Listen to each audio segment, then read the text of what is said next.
শুনেছি রসগোল্লা নাকি বাঙালির আবেগ। আজকে এই আবেগের রেসিপি থাকছে। এই কিউট কিউট রসগোল্লাগুলো আজকে তৈরি করছি।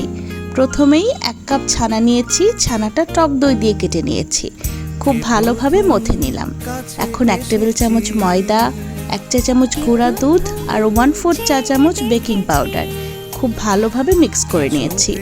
ছানার সাথে ভালোভাবে মিশিয়ে নিলাম। এখন ছোট ছোট করে বল তৈরি করব। সবগুলো ছানার বল একবারে তৈরি করে রাখলাম। এখন চিনি শিরা তৈরির জন্য 2 কাপ চিনি, 4 কাপ পানি, তার সাথে 2টা এলাচ দিয়ে ফুটিয়ে নিয়েছি। এরপর দিয়ে দিলাম ছানার বলগুলো। যেহেতু ছোট ছোট রসগোল্লা, তাই হতে বেশি সময় লাগবে না। 15 মিনিট পরে আমার রসগোল্লাগুলো তৈরি হয়ে গিয়েছে। আমি এই শিরাতেই 6 থেকে 7 ঘন্টা রাখার পরে সার্ভ করেছি। এই ছিল আজকের রেসিপি। সবাই ভালো থাকবেন। আল্লাহ হাফেজ। তুমি না আমি।